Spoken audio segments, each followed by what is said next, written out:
Hello and welcome to the Stormont Sources podcast, where we take you inside politics at Stormont and inside policymaking for Northern Ireland. I'm David McCann. Also on the podcast are our two regulars. We have Tim Cairns. He was a former special advisor for the DUP and was also head of policy for the party. Hello, Tim. Hi, David. And we also have Micheal McKernan. He was a former special advisor in the SDLP. He was in the executive from 2007 to 2016. Hello, Micheal. Hello, David. Hello, Tim. On the podcast today, we are looking at the recent Spendium review and, most importantly, the decision around funding for Casement Park. How are the parties responding, and will the stadium actually get built? We're also going to talk about the rioting in Ballymena, and also we have local DUP councillor Aaron Callan on the podcast. He wants to take Tim to task over some of his comments 2 weeks ago about the likelihood of the Open remaining in Portrush. All that is coming up right now. You can watch it on YouTube. Search for Stormont Sources, where we upload clips and full episodes for you to enjoy. Head to YouTube, subscribe to our channel for videos and updates. You can also follow us on X. You can watch our clips on TikTok and Instagram. Remember, if you're on any of these podcast platforms, leave us a positive review. It helps other people find us. You can also subscribe to our mailing list, stormontsources.com. We also have a WhatsApp number. We love getting your messages and WhatsApps, 0333 404 6507. Just remember to use the word Stormont. You can also send us an email, hello@stormontsources.com. We read everything, so make sure you get in touch with us. And this leads me nicely into a comment we got recently, Micheal, and the reason why this jumped out is because it was addressed as anonymous PUL listener, and for those who are listening maybe outside of Northern Ireland, PUL means Protestant Unionist Loyalist, and they sent an email through about our discussion about the Irish language signage at Grand Central Station a couple of weeks ago, and they had a question for you, Micheal, so I'll read it out for you. So they are asking is, I wonder what Michael's views are on the policy to erect Irish language street signs where a majority of residents do not want them. This must be in Belfast. I trust you will consider that the above is constructive criticism. Congratulations on the podcast. I'm enjoying listening thus far. Very professional, and it addresses a gap for political discourse in Northern Ireland. Kind regards. Thank you very much, anonymous PUL listener, whoever you are. So thank you for sending that in. Micheal, what do you think about what's been put forward? I can firstly welcome the feedback, and most of it positive, and maybe a little question for myself. The attitude I took to some of the controversial parades, I think maybe irritated this PUL listener, and wanted to know, did I take the same view of Irish street signs being imposed upon people when they didn't want it? And I'm going to disappoint people here. I'm going to be consistent. I think culture is a wonderful thing. I think it should be respected. It's part of what we are and our identity and everything. But it shouldn't be rammed down anyone's throat. And where it really isn't wanted by a population, it shouldn't be imposed upon them. Now, I'm a big fan of the Irish language. I even have an O-level or GCSE in Irish and a couple of fuckle. And I think it's a great way of connecting people in places a la Linda Irvine. I think it's, why wouldn't you want the Irish origins of most of the names in Northern Ireland? You take Shankle, it stands for Old Church, Shankle Road.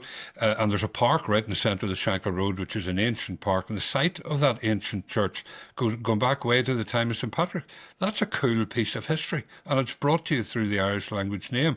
So I'm a favourite, but if there is a democratically legitimate way of people, after all that, saying, I don't want it in my street, and that's the majority view, then I wouldn't impose it on them at all. Okay, well, there you go. That was. What about you, David? Would you? How would you answer, PUL listener? Well, because you're in Belfast, your Belfast City Council, 25% of your street can say they want an Irish language sign. Well, what do you think of that? If people want Irish language sign, I think that should be facilitated for people. I don't think there's any big issue with that at all. And I think that, look, if people want to do that, such a low percentage of people. With such a low, what were you saying? With such a low percentage, I mean, it's almost nothing, Victoria Road in East Belfast has 200 and something residents on the street. Somebody on that street has applied for Irish language signs. It only requires very few, 30 residents or something on that street. And that's a large street right in the middle of a PUL community, right in the middle of Sydenham. I would anticipate the numbers would be there to vote that down. This is why you have ballots around these decisions. And look, Tim, these policies, as we know, in Belfast, has been amended and have been looked at consistently and constantly. But I would just say that my own view on it would be common sense dictates where these things go. And I think that that's right and proper. You're not going to put an Irish language street sign anywhere, like Michael was saying, where it's not predominantly wanted. So look, I mean, that's the issue. But I mean, there are some people that just don't want Irish language street signs anywhere, Tim, and they tend to be some of the people who are the loudest on this issue. So that would be what I would say. But look, common sense should dictate that. Common sense should dictate. I take what Michael was saying about Shankill, for example, being derived from Irish. But look, are you going to put an Irish language street sign in the middle of Shankill Road? No, of course not. It would not be welcome there. Of course, I wouldn't even get the numbers to go through. So, But the difficulty is it doesn't require a majority, and that's the point. It requires a much lower percentage than that for the street sign to be imposed. That's the problem. Yeah, I would favour revisiting that to make it a bit more democratic. Okay, well, there we go. That would be a change for the SDLP approach in Belfast. But look, these things always get amended, and look, these things always get looked at. Look, they should. Look, my own view is that they should be constantly looked at and constantly amended. But at the same time, I would just say this, and not to go back to a previous conversation that we had on the topic of Irish language signage, is that a lot of the people who do shout loudest about this are some of the people that just don't want them anywhere, and that's the only thing I ever really push back against. But the common sense, I think, should dictate where they go. So that's my own view. We record this on Wednesday afternoon. So earlier today, the Chancellor of the Exchequer, Rachel Reeves, was on her feet in the House of Commons announcing her Spendium review. And of course, the big thing for Northern Ireland was obviously the Casement funding. But before we get to that, I just want to talk a little bit about some of the other things that are in there. So there's £2 million for integrated education. Well done, Michael. Yeah, hey. Yeah. Then we've also got £185 million over 3 years for public services transformation. There's an £11 million across the 3 years for community development projects for Northern Ireland. There's also £137 million for continued support for tackling paramilitarism and organised crime to the PSNI. There's also a couple of other spending decisions, but more importantly for this is that because we're talking about things over 3 years, it probably allows the executive to move on to multi-year budgets, which will mean that John O'Dowd can bring forward a budget, plan a bit further ahead, and actually do things like that. So that's probably one of the biggest long-term things. But what we're going to actually focus on is, of course, one stadium, one decision, Casement Park. All eyes are on. That's been talked up very heavily by Sinn Féin in particular over the past week, that the British government would make some sort of announcement. And they duly did. Rachel Reeves announced £50 million subject to sufficient finance being raised elsewhere to deliver the project for Casement Park. Okay. Now, this still does produce a shortfall. So if we take the estimated £260 million figure, there's still about a £90 million gap when you include the £43 million already committed by the Irish government, the £63 million by the executive, £15 million by the GAA. There's still around £90 million is what we're still looking for. Now, there has been talk that the Irish government may stump up something extra for that. Simon Harris was quick out of the traps and commenting on this. The Taoiseach, Minister for Foreign Affairs, he said this off the back of the announcement. He says, "I welcome the British government's announcement today of £50 million for Casement Park. The Irish government has long supported the redevelopment of Casement Park in Belfast as a landmark sports infrastructure project." And then he says a few other things, but the key part is, "I will now engage with all these partners to deliver a redeveloped statement. I will now engage with all these partners to deliver a redeveloped stadium. The last match hosted in Casement was well over a decade ago, and it is past time for the redevelopment of this historic venue to get underway." And again, this has also been welcomed by other political leaders as well. Michelle O'Neill, the First Minister, has welcomed it. She's talked about that it is a step in the right she has talked about that it is I'm just going to do that again because I've misquoted that. Sorry, Callum. Can I just continue on from there, Callum? Is it easy for me to do? Yeah. You're muted. Yeah, cool. Okay, I'll just go straight into Michelle now. Now, this is now some other comments close to home. Michelle O'Neill, the First Minister, has welcomed the decision. She said the Casement Park is an executive flagship project and is more than just a sporting venue. It will serve as an economic driver for the surrounding communities and region, creating jobs and attracting investment. Today's commitment of substantial funding from the British government marks an enormous step forward. However, it hasn't been universally welcomed. There has been some criticism. So the DUP leader, Gavin Robinson, has called the decision partisan. He said on the floor of the House of Commons that Rachel Reeves, she has chosen to make a a budget available for the redevelopment of Casement Park. She will know about the political culture of some of the concerns around that, and that in all previous agreements in the executive, these things have always been advanced in a balanced and non-partisan way. The SDLP leader, Claire Hanna, has also come out and said that she welcomes the decision, but also that the executive should step up and meet some of the shortfall. So that's a broad précis of the political reaction. Ulster TV leader has also come out in opposition to it. You will be shocked to hear. Okay, I'm going to start first with you, Tim. £50 million for Casement, still a significant shortfall. Is it likely to happen? Has it taken a big step forward here, or is it still stuck? Well, I think the first thing to say is nobody, certainly in political unionism, is saying that Casement shouldn't be built. I think there's unanimity across the political divide that Casement should be built. But if you were coming at this story and you knew nothing about it, you would think that there had been a deal in place where rugby, football and GAA would all get stadiums built, and somehow there's this massive unfairness that had been done, and GAA, because of bad behaviour on the part of unionists, been left out, and this was some fairness and equality. And that's not the case. That's a million miles from the case. Because there are actually four elements to the funding that was agreed back in 2011. There was a funding agreed for rugby, which is about 16 million to build Ravenhill. There's funding that was agreed for GAA to build Casement Park that was about 62.5 million was agreed. And then there's funding agreed for football, and that was about 30 million, and it was just over 30 million in the end that went to Windsor Park. And also then a sum of 36 million that was to go to be paid to what was called the sub-regional football stadiums. Now, that 36 million, about 8 million of that was to go to Glentoran to redevelop the Oval. About 3 or 4 million of that was to go to the Brandywell to redevelop that Derry City's ground. And then there's a couple of million was meant to go to Crusaders, and then that would have left about 24, 25 million that would have gone to other Irish League clubs. Now, the Ravenhill money's being delivered. The Windsor Park National Stadium money has been delivered.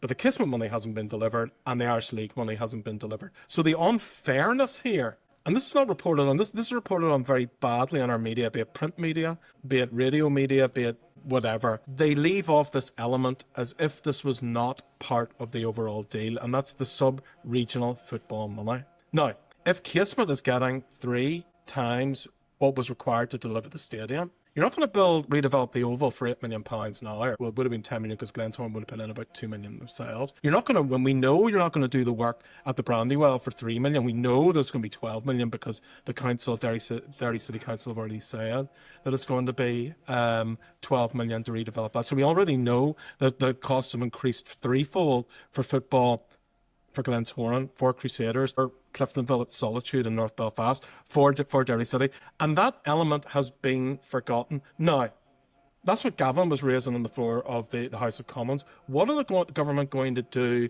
for that? Now, the delay in Casement Park has nothing to do, by and large, with politics. It's to do with residents, it's to do with judicial reviews, it's to do with safety certificates that were ignored, it was to do with a stadium that was clearly inappropriately large for the area. Those were the main reasons why it was delayed. But yet Irish League football is not going to be given the equivalent 3 or 4 times the amount of money it requires because that money was not paid, because the Casement money was not paid. So Irish League football, which is a cross-community sport, the GAA isn't, of course. It's a single identity sport. It's only nationalists and Republicans that support GAA. Football, cross-community sport. The whole of the community follows and supports football. There are football teams that represent all of the community. So this cross-community support is being ignored, while a sport that is not cross-community feels it's entitled. And that's what this is about. The GAA and nationalism in general has an entitlement complex, has a complex where they are entitled to this money. And they go to the government and they demand that this money is a demand. And we can file in all we want, and we can get PUL people to write on again about how my view's just dismissed. But this is the reality. We have a grievance culture of nationalism and republicanism that is represented in Casement Park. We are the victims. We are the victims, and we demand money for our victimhood. That's what this is all about. All right, Michael, go on ahead, talk it to him. Before Tim started all the nonsense about nationalism and grievances, I actually agreed with pretty much everything that he said, which is unionists aren't to blame for the delay or the opposition to Casement, and it's largely been a result of arrogance by some of those proposing it, who wanted to ignore local residents and wanted to ignore safety issues and so on. I agree with that. I also agree that local soccer should not be left behind, that the sub-regional money should come forward, and it would have to be inflated as well. And anybody who's been around some of our local soccer grounds knows they really do need the investment. So I agree with everything Tim said, except the silly nationalism stuff. Now, I think the politicians who have commented so far, be it Michelle O'Neill or Gavin Robinson, they've jumped, or Simon Harris, they've jumped too early, because I think the people promoting the project need to sit down and say, well, where does that leave us? We've got 175 million now in the can. Is someone going to add to that? Can we get this done for that kind of money? A lesser design or something? Michael, just on that, because obviously Claire Hanna has said about that the executive should stump up some of the money and bridge some of the short. Now, for anyone who doesn't know, Gordon Lyons is the Minister for Communities. John O'Dowd, if he wanted to, could try and make money available, but keep me right here, gents, it would need to be for Gordon Lyons to bid for that, to do that. I mean, he could ring fence money all he wanted, but if Gordon Lyons doesn't take that money and spend it on it, then it's not going to go there. Am I right in that, Michael? Well, I think the 50 million from London is pretty clear where it's going, and Gordon Lyons... No, but I'm talking about the executive to stump up a bit of the shortfall. Well, the executive is committed to a certain amount, whether it'll raise that or not. I don't know where the extra money will come from, or if it will come. And the GAA needs to look at a scenario where the money doesn't come, although the Southern Government is awash with money at the moment and could raise its contribution if it wanted to. I mean, it's only the price of a few bicycle sheds they would be adding. The GAA have welcomed the contribution. I mean, the mood music does seem to be that the GAA will up their contribution. There'll probably be some upping from the Irish government. It seems to be expected, Michael. So do you think, but that's still small beer. But that's not going to be it. Well, this is what I'm saying. I think they're 100 million short or thereabouts. Now, whether they'll be able to find that from generosity from whatever source, they need to sit down and think about it and talk it through and see where they are before everybody starts thinking, oh, this is done, this is a done deal, this is built. I myself have a bit of background here even before the start of this, in that I was co-chair of the Maze panel, the one that actually got all-party agreement on what to do and got the different codes together to agree to a big uber-super stadium at the Maze site, which was sometime later, for political reasons, the plug was pulled on that. And incidentally, I co-chaired that with David Campbell, and David Trimble's right-hand man, who's now continued his political journey from the right side of David Trimble to being a leading light in the Loyalist Community Council, whereas I've found my way in the meantime to Stormont sources. Also, David found his way to being something like a commander of the Bath, whereas yours truly was never even offered so much as a lollipop man's MBE. But there you go, that's life. Well, you're an Irish. Is this Irish more national. nationalist grievance here? Yeah, you're but Tim. Anyway, no, let me just finish the point, which is this. The GAA are looking at a project that's 40 to 50 years of duration. It's meant to be the significant stadium for the north of Ireland or even Northern Ireland. 35,000 plus capacity. I think this project has been troublesome from the start, and it's now 11 years old, and the local residents still aren't happy, and I'm not sure that the design anywhere near finalised even now.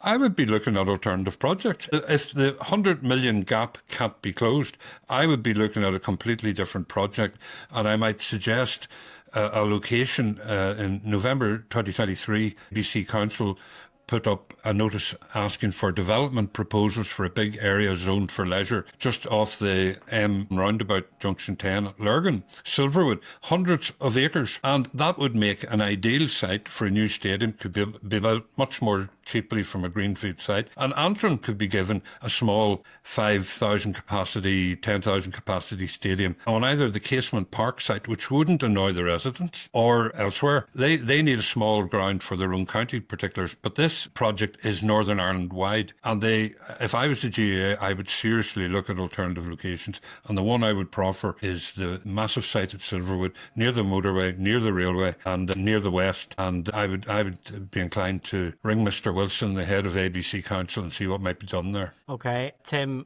what do you think about the executive upping its contribution to it? Is there any scope for that at all? I'm guessing the politics of it with the DUP just don't even allow that even to be potentially countenanced. So what do you think? Well, I think there is. If there's parity, if there's fairness, and if there's equality, people come onto the radio and they say from the GAA side, and they say, this is about fairness. Well, it's not about fairness. Fairness would be that the football part of the package and potentially some extra money for rugby and other sports would be brought forward with a wider GAA package. Look, Casement should be built. Casement must be built.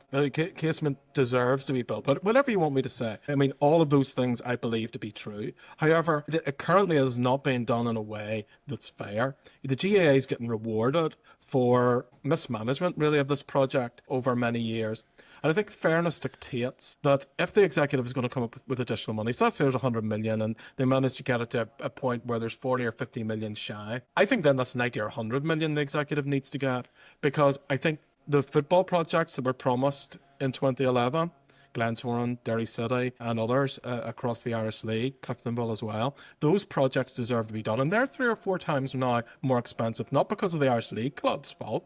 They were ready to develop those projects, they were ready to deliver them, but they were precluded from doing so because we were waiting for Casement Park to be built. The only way out of this that I see is it gets you about 40 or 50 million, if that's what the shortfall is, and another 40 or 50 million is brought forward for football and other sports, and therefore the package is then about 90 or 100 million. That's probably what the cost is to get this deal done, so that football gets the money it was promised, GAA gets the money it was promised, and the 3 stadiums exist. Now, if you were to listen to our media, you would not have any clue that there was a football element to it. I've listened this week to interview after interview after interview where people on the radio have just simply said, but this is about fairness and equality. That's what the presenter or the person writing in the newspaper said. This is about fairness and equality.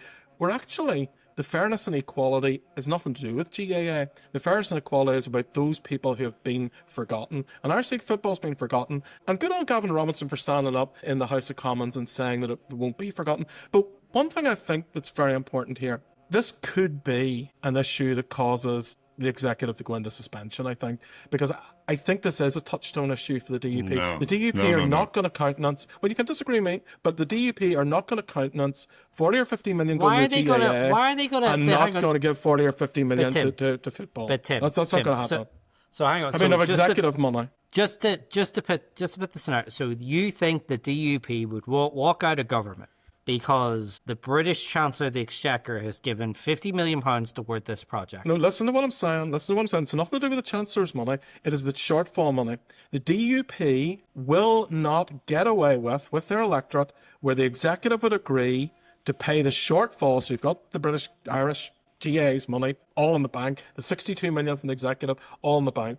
The DUP's electorate, I can tell you here, and you can listen to me, you can say I'm wrong, I know unionism, and I can tell you, unionism, the DUP's grassroots will not countenance them agreeing to 1 penny more of executive money for the GAA without some sort of deal being done for other sports. Now, you might say, that seems ridiculous.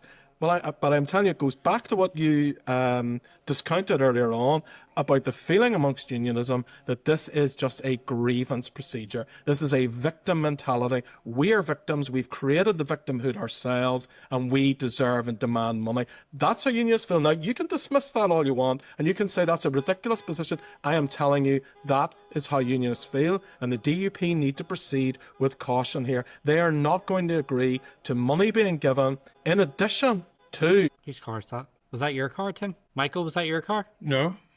There was a car going off there. No. That's right. What wasn't here? It was down the line from somewhere. So okay, that's okay. That's all right. So I was just going to say, the DUP are not going to count this together. That will not be accepted by unionist people. That will not happen. The DUP will be in peril if they go ahead and agree a package without something else being agreed. It will put the executive in danger. So Michael, go on. So that's a Stormont sources exclusive that the executive is going to tumble over Casement Park. Look, we got 50 million quid extra for Northern Ireland that wasn't in our budget, and we've now got it, and it'll create jobs and all the rest if it is spent as intended on Casement Park. I have my doubts when the money's assembled, and I take Tim's point. The executive will not give extra money on top of the money that's already committed, unless there's a quid pro quo for soccer. That's actually not an unreasonable position. I don't think it's unionist nationalist thing, but this thing gets very heated because there are some people, and I'm not including Gavin Robinson in this, but there are some people who just hate the GAA and don't want it to get more money or whatever, to be perceived as having got more than its due. But the DUP, but for the executive to agree more money, the DUP would have to agree to that anyway, Tim. Like if Gordon Land says no, then, or Emma Pengelly says no, then it doesn't happen. So I don't get where I don't get the scenario where the DUP walk out of the executive over this. Well, so then Sinn Féin are under pressure. So Sinn Féin have said this will be developed. But they're not going to walk out of the executive, though, Tim. This will be developed. Well, I don't know. It no one will walk out of the executive over this. As I say, a plan B for the GAA is a possibility here, because they may not have the money to do the full Casement Park, but they have a commitment of a lot of money nonetheless, and they may not be able to get the extra money from the executive or anyone else. So they may have to consider a plan B, but it's not something that's going to tumble the executive. Well, I think two things. I think you're very naive when it comes to unionist thought and the level of feeling in the unionist community. I think both of you are very naive about that. We're not saying unionists don't care about it, Tim. We're talking about the mechanisms about where the executive collapses. I think you're very naive about the level of feeling within the unionist community. I think secondly, if I was to put this as a doomsday clock, if we had a doomsday clock towards the executive being pulled down, I would be setting that clock at about 11:55, 5 minutes to midnight. I think that's where we're at, because I think the DUP are not going to agree to additional funding, and Sinn Féin are going to insist on it and demand it. And I think one of the two will break on that. Perhaps both will break on that. And I could see this. I'm not saying it's definitely going to happen, but I think the level of annoyance, the level of feeling within the unionist community is so much that the DUP cannot move, cannot resolve from this position, cannot agree to extra money. And then will Sinn Féin simply say, oh, well, we can't build case. We'll promise we're going to be in this mandate. We're not going to bring the executive down because, hey, sure, you know, we've got alternatives in Lurgan to build a site. Before that would happen, you could have either the plan B, or you could just have the governments blink, the two governments blink together. Yeah, to keep the executive. That's more than likely. I think even moving it would be, I think for Sinn Féin that would be seen as a massive capitulation. But they could still build the small stadium for Antrim on the Casement site, and that would only cost 15 million. Michael, that will be, this is in a Sinn Féin heartland constituency. It'd be seen as West Belfast being done over. Again, from a practical level, I understand what you're saying, by the way, but it's the politics of it that I'm kind of just They play at a ground at the moment, in the absence of Casement Park, Antrim play, and they play, their hurling is more important than their football, but they don't fill the ground for most of their games, and it's 4,000. Well, I think it's about, and the economic driver for Casement, though, is about having it in Belfast so that it can be used for some other purpose. And that was one of the big sticking points. What's going to be used for, David? It can only be used because of the planning restrictions for three things. That's not a sporting event. So so what amazing economic driver is that going to be? A kneecap concert, you know, a Kakachi boxing, and what? Do you think Taylor Swift's coming? Not on your Nelly. She ain't coming to Casement. The Andy Town Apache. But you were saying, but Tim, though, I suppose, though, I mean, look, it's about these things that, look, action, reaction, right? So just the politics is for the DUP are, and with the TV breathing down their neck in the polls, yeah, okay, I can buy what you're saying about the pressure on them politically. I can get that. But then the reaction to that within the nationalist community is unionism focusing on opposition to one stadium in one constituency, and that is unreasonable. That this is a unreasonable level of opposition, and it goes back to something Michael was saying there earlier. It's just people just don't like the GAA, and they just don't want the GAA to have anything. That will be the narrative. That'll be how it be spun. You're on X, Tim. You see it. So action gets a reaction on the other side of that, though, and I'm not sure. Well, the GAA will just the GAA will just shake it off anyway. It'll be like, to borrow from Taylor Swift, the haters going to hate, but we're just going to shake. Michael just goes off. Shake it off. I think the DUP have to shift the narrative, and I think unionism has done a very bad job on the narrative of Casement Park. The GAA and Nationalist and Republicanism has done an amazing job. They've cast this as some great unfairness against them, and they require parity of esteem, and they require equality, and the big bad unionists have come for their stadium, and that is not the case. Unionism needs to flip that narrative round, and it needs to say the fairness and equality is for Glentoran, Cliftonville, a club that's not a traditional unionist club. Derry City, club that's not a traditional unionist club. Coleraine, Alameda, the cross-community clubs across Northern Ireland. That's what the narrative is. That's who the DUP need to say we're actually fighting for fairness. That's the narrative the DUP needs to push. So they need to become the victims and entitled to that instead of the nationalists. Well, Michael, nationalism and republicanism has showed us how you get money. You take on a victimhood status and you get hang it. on, Tim. Michael referred to the Maze project. Why didn't that go ahead again, Tim? If you could just remind me about that. If we're talking about history on this, why did that not go ahead again? What happened there? Well, for two reasons. There was nothing to do with Peter Robinson's letter from America. If that's what you're fishing for, because this happened way about 5 or 6 years before that. The deal died in 2011. And it died really for two reasons. One, it was Gregory Campbell who killed it, primarily because football didn't want to more what I was thinking about. Football didn't want to share a stadium with GA because, I don't know how much about football you know, David, not very much. But if you're a West Ham United fan... I love the way you answer your own question, by the way. And you go over to watch West Ham, it's not a very good viewing experience because, why? That's the old Olympic Stadium and you're very far from the action. Yeah, the GA pitch is a lot bigger and you couldn't be close to the action. There was no way they could redo and reconfigure the stadium to make it work for both codes. And the IFA didn't want to. I agree with that. The three, to show they were all lovey-dovey, the three codes pretended they all wanted to share the one big national stadium, but they didn't really. They were delighted when it all broke up. And for the point that Tim's made, a gas stadium is far bigger, the pitch is far bigger, and it's unsuited really to soccer and rugby. I know. As a sports fan. What? Well, look. Just I know you were keen on the history lessons today, Tim. So I just thought we would go back down memory lane about some of the ministers who were in charge of the proposals and then killing them all. Just on the overall aspects of this. I mean, do you think that obviously in terms of getting this through and getting this done, I mean, we talked last week obviously about the fact that we were within 2 years of the Assembly election. I mean, so going in to 2027.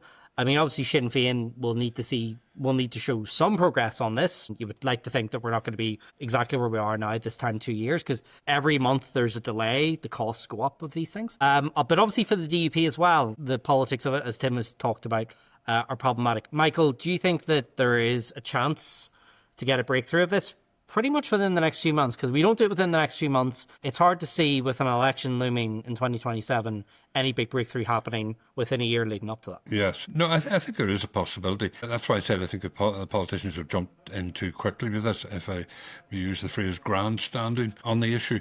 But I think if they have quiet, sensible conversations, bringing the association football, the local association football, or soccer as it's otherwise known, bringing that into the conversation as well, and have a mature grown-up conversation about where can they find the extra money, how can they bring the soccer into play as well. It's possible, but it requires maturity and leadership, and probably at the end of the day a couple of fresh checks from the two governments. Okay. Tim, what about your thoughts on that? I mean, obviously with the spending review, it does allow a bit more planning by the executive financially, and again, this could potentially be part of that, but then you do need a willing partner in Gordon Lance in particular in the Department for Communities to play ball with that. And you would imagine, as you've just outlined, he is going to demand something for soccer as well. There's two ways out of this, really, that are going to mitigate against any major political crisis. And it's what Michael's outlined, where GAA, the Irish government, and the UK government come together and thrash some sort of deal out between them. The GAA reduces the plans a little bit from where they're at, a little smaller stadium, maybe knock 30 or 40 million off the bill. Everybody comes together, they make it work, and that's the plan that's delivered. Or the DUP and Sinn Féin come to some sort of deal where wider sports get a significant amount of money, 40 million maybe,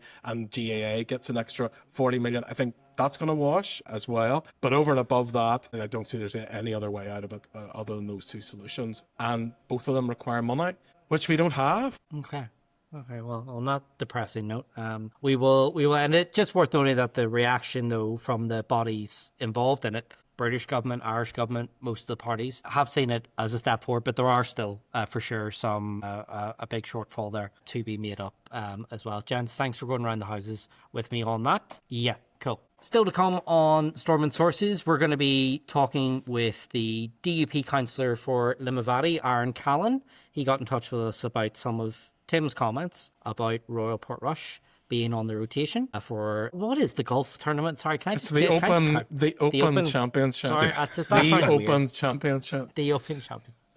No, no, sorry.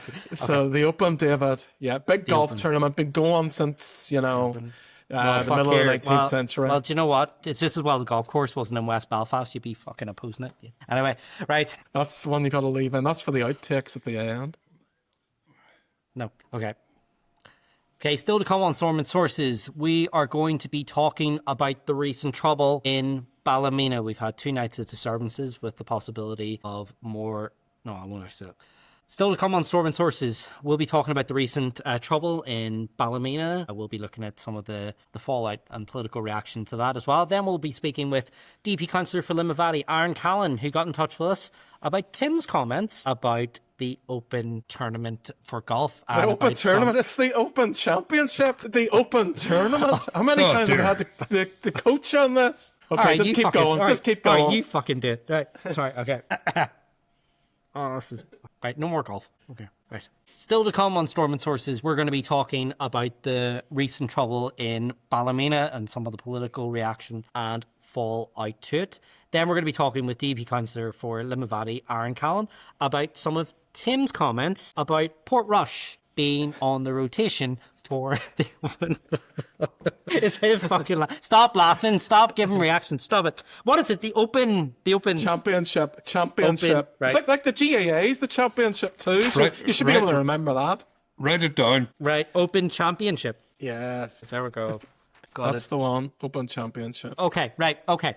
Okay, another story that has been dominating the headlines in Northern Ireland over the past week has been the recent trouble in Ballymena. We have seen many people from migrant communities having their homes attacked up in the town as well. There have been other protests in other parts of Northern Ireland. There's been a heavy police presence in the town. It has resulted in a joint statement by the entire executive condemning the violence. The First Minister and Deputy First Minister stood side by side in the centre of Belfast on Wednesday evening, jointly condemning the violence as well. It's had a universal reaction of condemnation. This is kind of shades to some of the race riots that we saw last summer in Belfast and other places in Northern Ireland. I'm going to start with you first, Michael. I mean, obviously some very depressing scenes, very heavy police presence, but, the scenes of people having to leave their homes and the scenes of people, migrants up in that part of Northern Ireland talking about the fear that they're living under. Kind of a wee bit back to the future, isn't it, from what we saw last year? Yes, it is indeed. Even though we know what we've seen and we know about the injured police personnel, we aren't presented yet with all the facts. I think people, first and foremost, don't say anything too hard line on this until they know a bit more. Claire Hanna has been out saying that these people went door to door looking for their victims and that it resembled an old-fashioned pogrom. It is absolutely disgusting and disgraceful. And I actually... I thought before we were going to speak about this that I'll try and not say anything intemperate or draw anybody's name into it. I would say that while there's been universal condemnation of the violence, some of the people who condemn the violence quite quickly, then they move on to explaining the context. And by the time they're finished explaining the context, they're almost making an excuse for some of the behaviour that we've seen. And that in itself is completely wrong.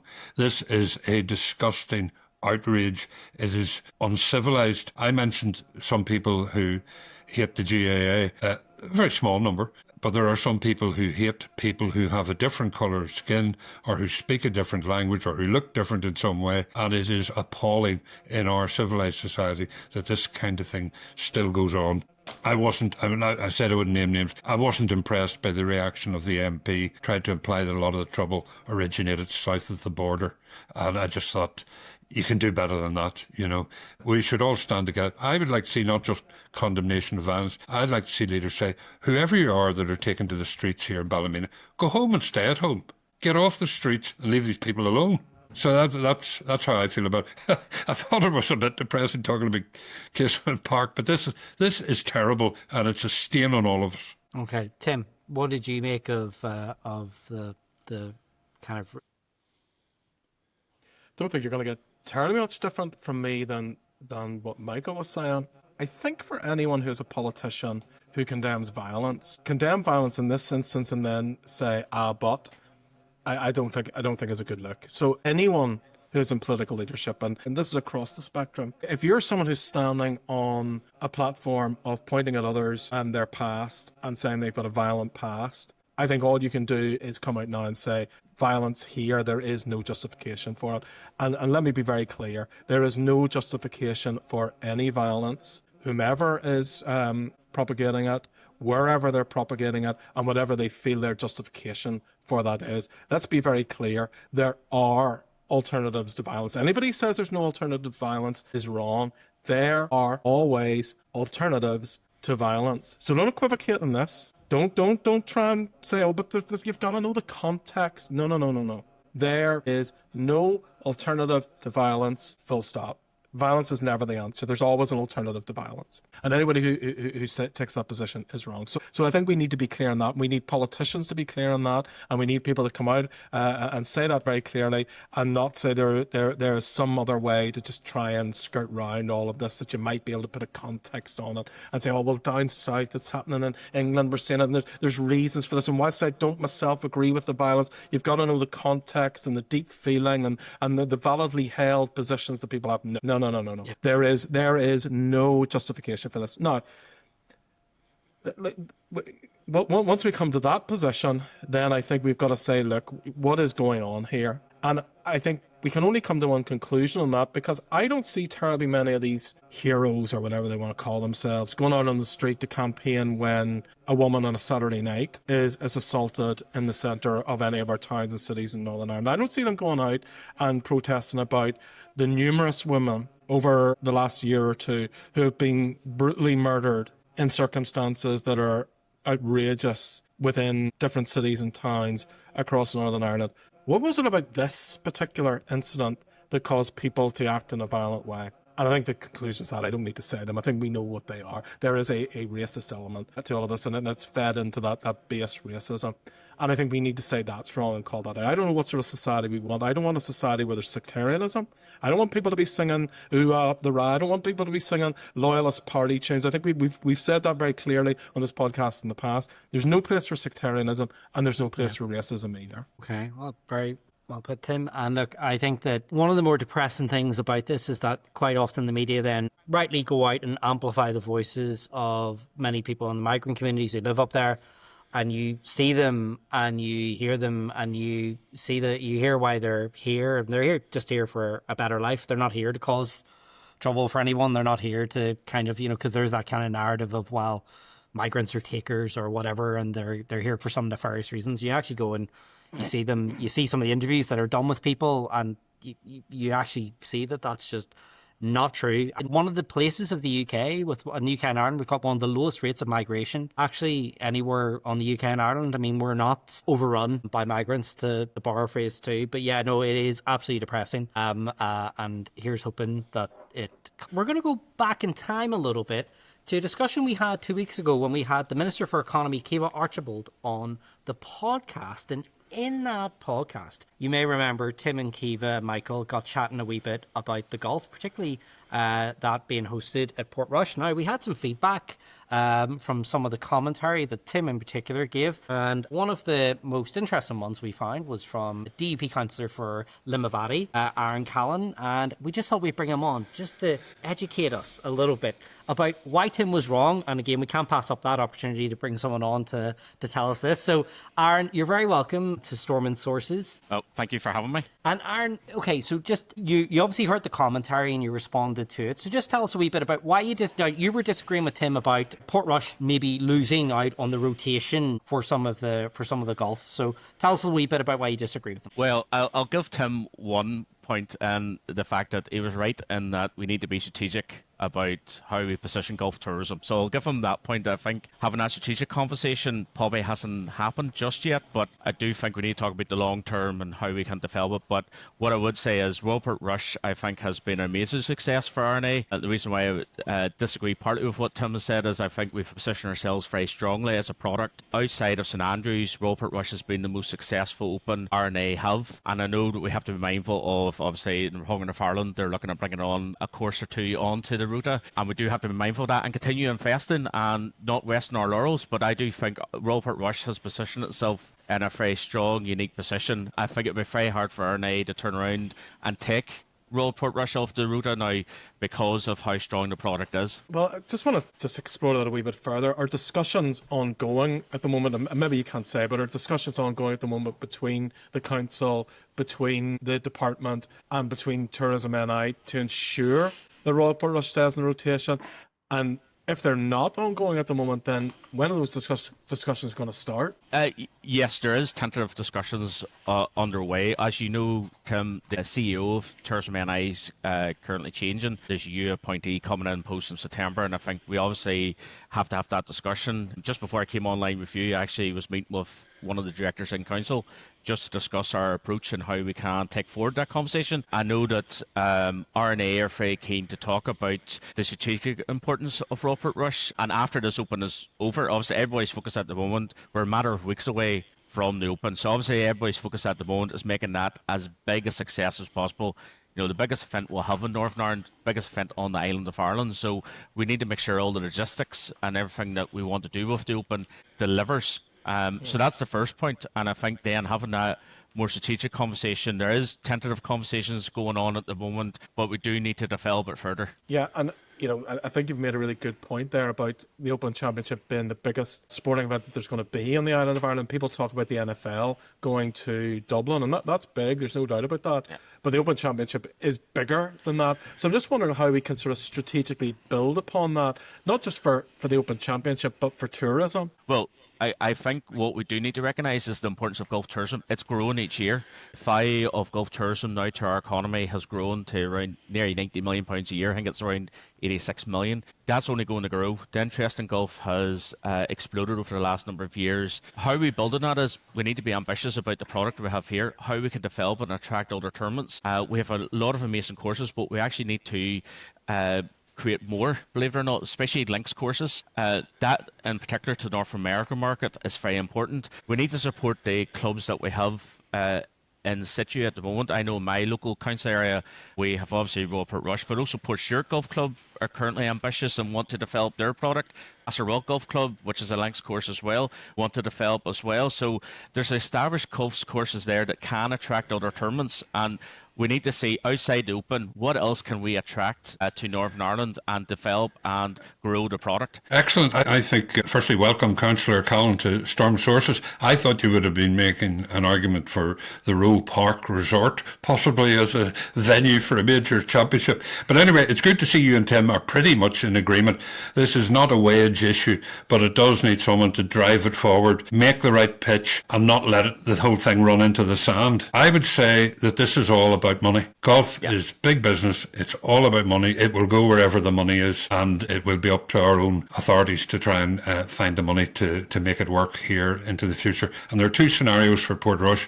There's a scenario where Rory wins, which means the RNA will want to be at Portrush in the future. And there's a scenario where Rory doesn't do so well, and that makes it a bit leaner and a bit tighter. Interesting area, and it's all good underlined because golf is hugely successful, and Northern Ireland is a hugely successful golfing place. Well, Michael, you kind of stole my thunder. I was going to mention Roe Park because up our sleeve, I think Roe Park and what Gal Gorham Group are proposing with that hotel resort, I think will be spectacular going in the future. And I know they have exciting plans to develop it even further. So I think watch this space in terms of what Limavady will deliver in the future in terms of golf. I think Roe Park will be positioned, Roe Valley Resort as it is now, will be positioned very strongly into that mix. But I agree with your point. I think we need to think strategically about the future of the golf tourism scene and how we can develop it. I think all the partners need to sit around the table, and it does come down to money. I know Tim hinted to it in the previous podcast around the cost in attracting the Open here,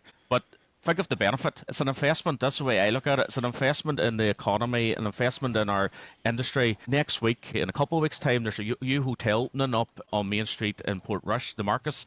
That has come about and that investment has come about because of the Open being in this area. There's a number of other hotel developments that potentially could happen There's also investment has happened in the local train station, for example, in Portrush. So on the back of the open common here, it has developed into a wider economic prospect. And as a council, for example, we have recently sold Dunluce Centre, and that the people who bought it emphasised that one of the reasons why they did that was because of the success of the open and the people that will come to the area, not just because in the tournament, when the tournament's on, but in between times, the thousands of people will come to the area because wanting to see the Royal Portrush Golf Club. Before I let you go, just one last question. So when David makes his way up to Portrush to see the golf, he's very excited about it. He can barely wait.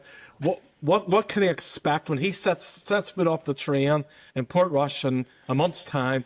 What can he expect? What's gonna greet him as he goes to the golf? I think he'll be greeted with a massive enthusiasm, a buzz around the area that, it's akin to, it's a major tournament coming here. So even if you're not into golf, the atmosphere is unbelievable. It's like a festival when you come up here. At the last Open 2019, I was lucky to be there on a couple of the days, and I've got to say, I'm not a massive fan of golf, but I've got to say, it blew me away. The enthusiasm of the community around golf, the enthusiasm around the local community was unbelievable, and the buzz around the place was remarkable. And I think that lifted spirits, and hopefully we'll get good weather. And as Michael says, if Rory brings it home, I think it would add even more to the experience for everybody, especially if you're from here. But I think, David, if you come up, you will be welcome with open arms, and you'll have a pint of Guinness sitting waiting for you if you come up. That's okay. I just wondering, are we, is Causeway Coast and Glens Borough Council kicking into the podcast for sponsorship here at this rate?